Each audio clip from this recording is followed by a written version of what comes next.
नमस्कार मित्रों। आज हम जो टॉपिक पढ़ने वाले हैं वो है राष्ट्र निर्माण की चुनौतियां। राष्ट्र निर्माण की चुनौतियां।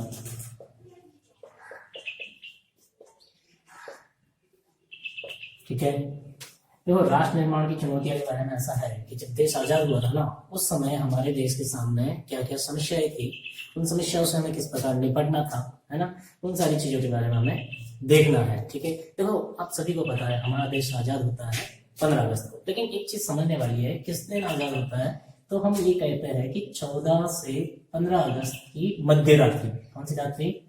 मध्य रात्रि। ठीक है, 1947 इस दिन हमारा देश क्या हो जाता है? आजाद हो जाता है। ठीक है, तो आजाद देश हो जाता है उसी दिन 14-15 अगस्त। 14-15 अगस्त, ये अगस्त है। ठीक है, 14-15 अगस्त की मध्य रात्रि को जवाहरलाल नेहरू, JN नेहरू, जवाहरलाल नेहरू, ठीक है, एक भाषण देते हैं। किसको संबोधित करते हुए? संविधान सभा को। संविधान सभा। ठीक है, संविधान सभा को संबोधित करते हुए किस तारीख को? 14-15 अगस्त की मध्य रात्रि। जैसे उनको पता चलता है कि देश आजाद होने की घोषणा हो चुकी है, तो उस दिन क्या करते हैं? भाषण देते हैं। और किसको संबोधित करके देते हैं? संविधान सभा को। उस दिन, उस रात को, उस दिन नहीं, उस रात को, आधी रात को संविधान सभा का एक विशेष सत्र आयोजित किया जाता है। और उस सत्र में जब वो भाषण देते हैं, क्या देते हैं? भाषण देते हैं, है ना। और उस भाषण में वो यही बताते हैं कि हमारा देश कितने संघर्षों के बाद आजाद हुआ, ये वो वगैरह। तो एक चीज यहाँ पे ज्यादा महत्वपूर्ण याद रखने वाली वो ये है कि 14-15 अगस्त की रात्रि 1947 को मध्य रात्रि, जब जवाहरलाल नेहरू ने संविधान सभा को संबोधित करते हुए जो भाषण दिया था, उस भाषण को क्या कहा जाता है? उस भाषण का नाम क्या है ना? तो उस भाषण का नाम आपको बताना है भाग्यवधु से चित प्रतीक्षित भेंट। ठीक है ना,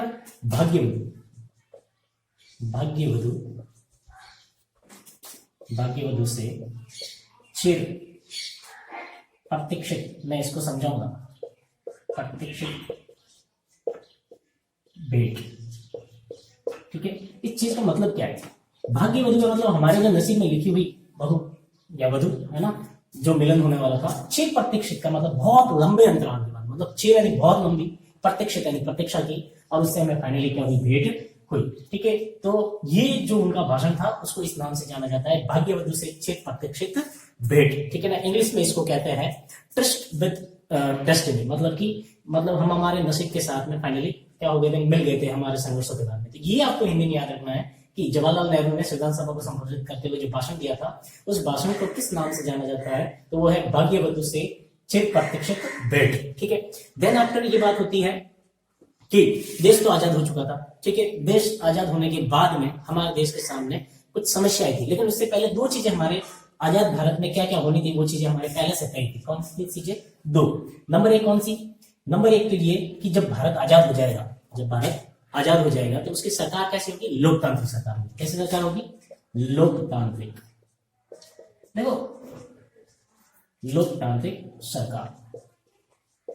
देखो, भारत को आजादी को लेकर हम सभी ने, मतलब हमारे पूर्वजों ने बहुत सपने देखे थे कि हमारा देश जब आजाद होगा तो ये होगा, वो होगा, हमारे देश में इस प्रकार से शासन होगा। ये तो एक चीज, उसमें एक सपना ये तय था और ये फाइनल था। बहुत सारी चीजों पर नैमिष था कि किस प्रकार से क्या क्या होगा, लेकिन एक चीज पक्की ये तय थी कि जब भी देश आजाद होगा तो देश में सरकार कैसी होगी? लोकतांत्रिक सरकार होगी। कैसी सरकार होगी? लोकतांत्रिक। और दूसरी चीज ये तय थी कि जो सरकार जो होगी वो सरकार लोक कल्याण का कार्य करेगी।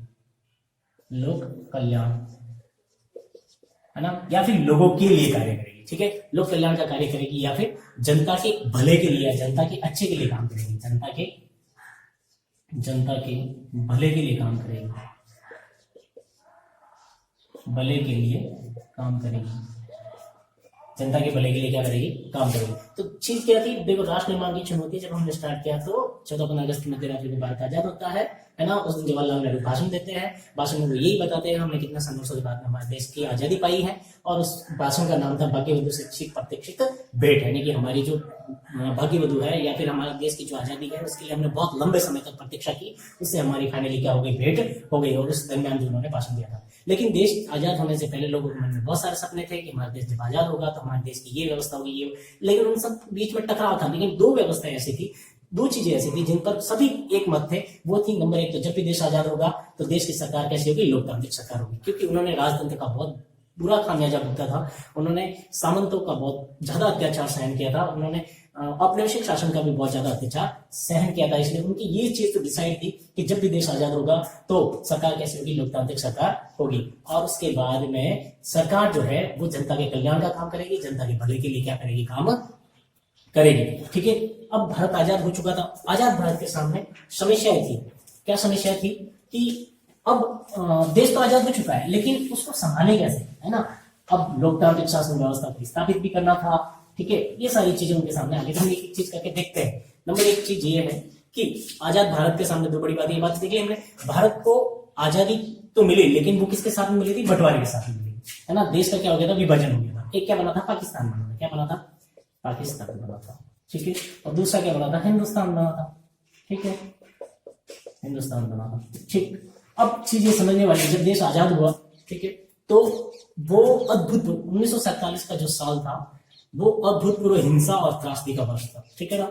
आपने देखा होगा एक फिल्म है गदर, वो लगभग इसी स्टोरी को बयां करती है थोड़ी सी, लेकिन सही मायने में उससे कई ज्यादा हिंसा हुई थी, है ना। हिंदुस्तान के जो हिंदू बहुल्य इलाके थे वहां पर मुसलमानों के साथ अत्याचार हुआ। पाकिस्तान में जो हिंदू थे उनके साथ में बहुत ही, मतलब एक तरह से नरसंहार कहे, है ना, बहुत बुरी उनसे उनकी संपत्ति छीन ली गई, उनको बेघर कर दिया गया, उनको मार दिया गया, भगा दिया गया, बहुत सारा, मतलब उन चीजों के ऊपर बात ना करे तो ही अच्छा है, क्योंकि वो एकदम विभत्स था। ठीक है, बहुत बुरा था। तो पाकिस्तान हिंदुस्तान कैसा आजाद आपको पता ही है कि ये हमारा भारत है। ठीक है, ये ऐसे ऐसे करके है। ठीक है, यहाँ पर आपका पाकिस्तान पड़ता है। ठीक है, और ऊपर जम्मू कश्मीर वगैरह ये है। तो जब देश आजाद हुआ तो मुस्लिम बहुल्य इलाकों को पाकिस्तान घोषित किया गया था। इधर एक बांग्लादेश है, ठीक है ना, तो उसको भी पाकिस्तान बनाया गया था। अभी जो बांग्लादेश है वो भी क्या था, पाकिस्तान था। तो ये था पश्चिमी पाकिस्तान, वो क्या था, पूर्वी पाकिस्तान। ये दोनों ही क्या थे, पाकिस्तान थे। पूर्वी पाकिस्तान और पूर्वी पश्चिमी पाकिस्तान और पूर्वी पाकिस्तान, ये दोनों ही किसके थे, पाकिस्तान के हिस्से थे। लेकिन 1971 में ये क्या हो गया, अलग देश बन गया बांग्लादेश, हमारे हिंदुस्तान के प्रयासों की वजह से। ठीक है, तो अब ये चीज होगी। अब आपको देखना है कि आखिर बताओ ना सर कि भाई समस्या क्या थी। भाई हम चुनौती की बात कर रहे हैं ना, तो क्या चुनौतियां थी जब देश आजाद हुआ उनके सामने। तो देखिए, नंबर एक चुनौती, सबसे पहली चुनौती ये थी, आजाद जब भारत आजाद हो चुका था तो उसके सामने पहली चुनौती थी कि विविधता में एकता स्थापित करना। पहली चुनौती कौन सी थी, विविधता में एकता व अखंडता की स्थापना।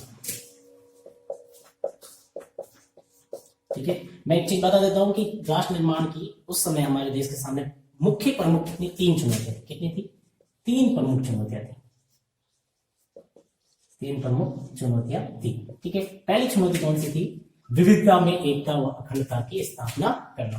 देखो भारत विविधताओं से बड़ा देश है, आप सभी को पता है। ठीक है, जब देश आजाद हुआ तो उसमें आपको पता हो तो 565 क्या थी, देसी रियासतें थी। ठीक है, और उसके अलावा बहुत सारे ठिकाने थे, बहुत सारी प्रदेश थे, ये वो करके उन सारी चीजों को एक साथ लाना बहुत ही मुश्किल था। पहली समस्या हमारे सामने थी कि विविधताएं थी, उसमें हमें एकता व अखंडता स्थापित करना था। पहली ये बात थी। ठीक है, तो अब आप जानते हो कि भारत में हर एक क्षेत्र में अलग बोली है, अलग भाषा है, उनका अलग रहन सहन है ना, उनके अलग अलग शासन व्यवस्थाएं रही थी, है ना। महाराष्ट्र ले लो, उधर साउथ में ले लो, इधर वापस नॉर्थ का देखो, ईस्ट का देखो, है ना।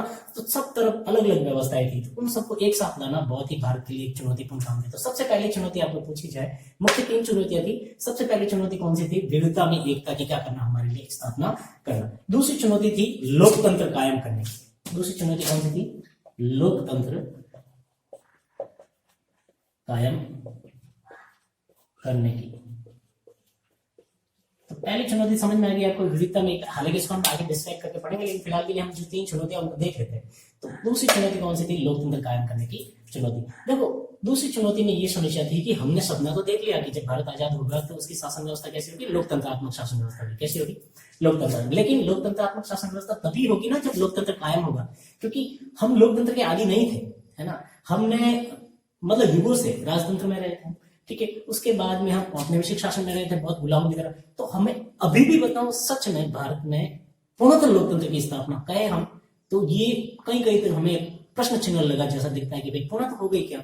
तो ऐसा हमें लगता है कि नहीं, अभी तक नहीं। लेकिन लोकतंत्र कायम करने, अब लोकतंत्र कई प्रकार होते हैं जब हम राजनीति विज्ञान में पढ़ते हैं। तो हमने यहाँ पर जो लोकतंत्र की व्यवस्था अपनाई थी वो हमने अपनाई थी कौन सा? प्रतिनिधित्व। कौन सा? प्रतिनिधि लोकतंत्र अपनाया था, ठीक है ना, संसदात्मक शासन के साथ में। कौन से शासन के साथ में? संसदात्मक शासन के साथ कौन सा लोकतंत्र अपनाया था? प्रतिनिधित्व।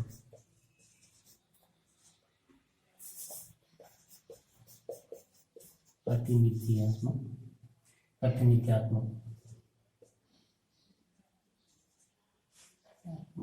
ठीक है। प्रतिनिधित्व लोकतंत्र क्या होता है? संसदात्मक शासन के साथ प्रतिनिधित्व लोकतंत्र। प्रतिनिधित्व लोकतंत्र का तात्पर्य ये होता है कि लोकतंत्र एक तो होता है प्रत्यक्ष, एक होता है अप्रत्यक्ष। अप्रत्यक्ष लोकतंत्र होता है, वही क्या होता है? प्रतिनिधित्व लोकतंत्र होता है। प्रतिनिधित्व लोकतंत्र में हम हमारा कैंडिडेट चुन के भेजते हैं, ठीक है, वो आगे किसी और का चुनाव करें। Just like example, we all are the citizens और we have right to elect, है ना। तो हम में चुनाव का क्या है? अधिकार है। तो हम क्या करते हैं? हमारा नेता चुनते हैं। मैं आपको हायरार्की बता देता हूँ, जस्ट लाइक एग्जांपल, कि हम क्या करते हैं? हमारे यहाँ से सांसद का चुनाव करते हैं। किसका चुनाव करते हैं? सांसद। सांसद कहाँ जाता है? संसद में जाता है। और संसद के सदस्य और विधानसभा के सदस्य मिलकर किसका चुनाव करते हैं? राष्ट्रपति का चुनाव करते हैं, ठीक है। तो ये कैसा हो गया? अप्रत्यक्ष हो गया। प्रत्यक्ष कौन सा हुआ? हमने डायरेक्ट जिसका चुनाव किया वो हो गया प्रत्यक्ष, ठीक है। तो हमारे देश में कैसी शासन व्यवस्था है? लोकतंत्रात्मक शासन व्यवस्था। कैसी शासन व्यवस्था है? लोकतंत्रात्मक। लेकिन लोकतंत्रात्मक शासन व्यवस्था कैसी है? प्रतिनिधित्व लोकतंत्र। कौन सा लोकतंत्र है? प्रतिनिधि। और ये लोकतंत्र का विकृत रूप है। असल में लोकतंत्र जो होता है वो प्रत्यक्ष लोकतंत्र होता है, लेकिन बहुत बड़े देश में प्रत्यक्ष लोकतंत्र संभव नहीं होता है। जब हम लोकतंत्र वाला टॉपिक पढ़ेंगे तो उसमें ये सारी चीजें डिस्क्राइब करेंगे। लेकिन हमें अभी क्या चीज समझनी है? क्या समझनी है? राष्ट्र निर्माण के समय चुनौती। और जब 1947 में भारत आजाद हुआ तो उसके सामने ये बहुत बड़ी चुनौती थी कि लोकतंत्र कायम कैसे किया जाए, है ना, क्योंकि लोग आदि नहीं थे। अच्छा, लोग आदि भी थे, लोगों को लोकतंत्र का एडवांटेज पता था, ठीक है। लेकिन आप जानते हो कि राजे रजवाड़े और देशी ठिकाने वगैरह ये जो थे वो नहीं चाहते थे कि लोकतंत्र कायम हो। वो चाहते थे कि हमारी धौंस जैसी थी वैसी जमी रहे, है ना। मतलब जागीरदारी प्रथा वगैरह, सामंती व्यवस्था ये सारी चली थी ना, उस वजह से देश के अंदर ये था कि भाई लोकतंत्र ना आए तो अच्छा है। लेकिन हमारा तो यही सपना था कि जब भी देश आजाद होगा तब क्या होगा? देश में शासन व्यवस्था कैसी होगी? लोकतंत्रात्मक शासन व्यवस्था होगी, ठीक है। तो ये दूसरी क्या थी? चुनौती थी देश के सामने। और तीसरी गंभीर चुनौती वो थी कि विकास और संपूर्ण समाज का क्या करना है? कल्याण करना है, ठीक है। तीसरी चुनौती कौन सी थी? विकास।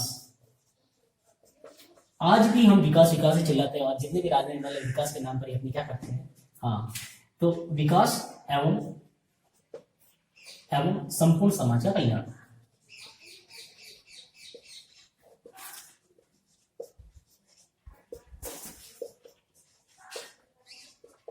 ठीक है, विकास एवं संपूर्ण समाज का क्या करना है? कल्याण करना। अब देखो मेरी बात सुनो, तीसरी चीज ये इंपॉर्टेंट है कि विकास तो करना ही, हमें डेवलपमेंट करना है ना। तो डेवलप, जब देश आजाद हुआ तो हम ऐसी परिस्थिति में आजाद हुए थे जिस परिस्थिति में शायद कोई देश दूसरा आजाद होता है, क्योंकि हमारे पास में बहुत कम संसाधन थे और जो भी आजाद होने के बाद भी हमें काफी कुछ पैसा देना पड़ा था पाकिस्तान को, और वो एक मतलब नैतिकता के नाते किया था, वो कोई हक नहीं था। लेकिन ये विकास की राह बड़ी ही मुश्किल थी, क्योंकि हम टेक्नोलॉजी से अछूते थे, हमारे पास इतने मतलब इक्विपमेंट नहीं थे, इतनी अच्छी टेक्नोलॉजी नहीं थी, और शिक्षा का स्तर भी काफी मतलब कम था। हालांकि जनसंख्या भी उस समय कम हुआ करती थी, लेकिन जैसे जैसे समय आया हमने विकास की राह को, अगर पंचवर्षीय योजना है वो सारी हम पढ़ेंगे अगले टॉपिक में, जब हम आपको बताएंगे कि विकास के डगर में हमने सबसे पहले पंचवर्षीय योजना में क्या क्या अचीवमेंट हासिल की, उसके बाद में दूसरे ने क्या हासिल किया, है ना। सबके प्रमुख प्रमुख मुद्दे थे इस प्रकार से, और आज विकास की राह किस स्तर पर है। तो ये सबसे बड़ी समस्या थी देश के सामने कि विकास करना है देश का, बिना विकास किसी राष्ट्र को, आज भी हम विकासशील है, विकसित तो हो ही चुके, तो विकास की राह मतलब मुश्किल दिख रही थी। लेकिन फिर भी ये सारी चीजों से ध्यान भटका था, मतलब कि बहुत उठापटक हो रही थी, है ना, हिंसा हो रही थी, ये वो 1947 में हमने एक युद्ध भी कर लिया था, ठीक है। पाकिस्तान के साथ में। लेकिन फिर भी इन सारी चीजों से ध्यान हटाकर नेताओं ने देखा कि हमको देश को किस राह पर ले जाना है, विकास की राह पर अग्रसर करना है, और साथ ही साथ हमें संपूर्ण समाज के कल्याण का काम करना है। संपूर्ण समाज के कल्याण का काम करना है। संपूर्ण समाज का तात्पर्य ये है कि देखो, जब देश आजाद हुआ तो उसमें से कुछ वर्ग ऐसा था जो बहुत पैसा वाला था, कुछ वर्ग ऐसा था जो बिल्कुल गरीब था, है ना, कुछ वर्ग जो थे पिछड़े थे, और हमारा देश था, हमने कभी ये नहीं चाहता कि हमारा देश कैसा बने, मतलब धर्म आधारित देश बने। हालांकि ऐसा किताबों वगैरह में यही लिखा हुआ है, और यही था कि भाई जब देश का विभाजन हुआ तो वो धार्मिक आधार पर हुआ था। तो क्योंकि सीधा बताया था मैंने आपको पहले कि भी मुस्लिम बाहुल्य वाले क्षेत्र क्या बनेंगे, पाकिस्तान बनेगा, और हिंदू बाहुल्य वाले क्षेत्र कौन सा बनेगा, हिंदुस्तान बनेगा। लेकिन हमारे यहाँ पर गांधी जी वगैरह जितने भी सहिष्णु मतलब नेता हुआ करते थे उस समय राष्ट्र के, उन्होंने यही माना था कि हमारा देश कोई धार्मिक राष्ट्र नहीं होकर ये क्या बनेगा, धर्मनिरपेक्ष राष्ट्र बनेगा, ऐसा उनका मानना था। ठीक है, तो उस समय देश में जब संपूर्ण समाज की कल्याण की हम बात करते तो अल्पसंख्यक क्या थे उस समय, है ना। तो भारत में बहुत सारे लोग क्या थे, अल्पसंख्यक थे, और आज भी अल्पसंख्यक है।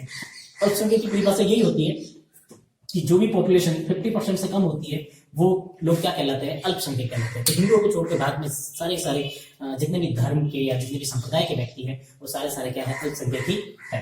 तो बात है कि विकास और संपूर्ण समाज के कल्याण के, तो संपूर्ण समाज के कल्याण में हमने जब संविधान बनाया तो इन सारी चीजों का ख्याल रखा। देखो ये दोनों तो अलग चीजें थी, लेकिन इस चीज का समाधान हमने निकाल दिया था। हमने जब संविधान बनाना प्रारंभ किया तो संविधान में हमने मतलब अधिकारों की व्यवस्था कर दी, हमने धार्मिक अधिकारों की व्यवस्था कर दी, हमने समाज के कल्याण के लिए नीति निर्देशक तत्वों में लोक कल्याण की व्यवस्था की बात कर दी कि राज्य लोक कल्याण के लिए ये कार्य करेगा। वो सारे कार्य कौन कौन से जब हम संविधान पढ़ेंगे तो आप सबको बताएंगे। लेकिन फिलहाल के लिए यही है कि भाई संपूर्ण समाज के कल्याण का ये काम तो हमने एग्जीक्यूट कर लिया था, जिसके माध्यम से संविधान बनाने के माध्यम से। तो कौन कौन सी चीजें हो गई थी, कौन कौन सी नहीं हुई थी। तो आज भी संपूर्ण समाज के कल्याण का कार्य प्रगतिशील है और चल रहा है। तो राष्ट्र निर्माण की चुनौतियां में तीसरा काम कौन सा था, विकास एवं संपूर्ण समाज का कल्याण। ठीक है, तो आपको चीज समझनी है कि राष्ट्र निर्माण की चुनौतियां प्रमुख कितनी चुनौतियां थी, 3 चुनौतियां थी। विविधता में एकता व अखंडता की स्थापना करना, दूसरा है लोकतंत्र कायम करने की, और तीसरा है विकास एवं संपूर्ण समाज के कल्याण की। तो मैंने जैसा कि आपको बताया कि विकास की राह तो अभी प्रगतिशील है, आगे बढ़ गए हम, और संपूर्ण समाज के कल्याण की बात हमने बता दी आपको कि संविधान में हमने इतने प्रावधान कर दिए हैं कि देश के कल्याण के लिए। देखो आज के समय में आपको शिक्षा फ्री है, आपको खाना फ्री है, मतलब तमाम प्रकार की चीजें आपको फ्री ऑफ कॉस्ट मिलती है। ये समाजवादी व्यवस्था कहलाती है ना। हालांकि व्यक्तिवाद में और पूंजीवाद में ये सारी चीजें मान्य नहीं है, लेकिन फिर भी जब हमारी अर्थव्यवस्था अपने तो हमारे सामने 2 विकल्प थे। हम आपको अगले टॉपिक में बताएंगे कि हमारा जब देश आजाद हुआ था हमारे सामने 2 पोजीशन थी कि हम या तो पूंजीवादी अर्थव्यवस्था को अपनाएं या फिर साम्यवादी अर्थव्यवस्था को अपनाएं। लेकिन हमने देखा था कि साम्यवादी अर्थव्यवस्था की तरफ हमारा रुझान थोड़ा ज्यादा था, और पूंजीवादी अर्थव्यवस्था हम अपना नहीं सकते थे क्योंकि हमारा देश उस समय बड़ा ही मतलब एकदम पिछड़ा हुआ देश था।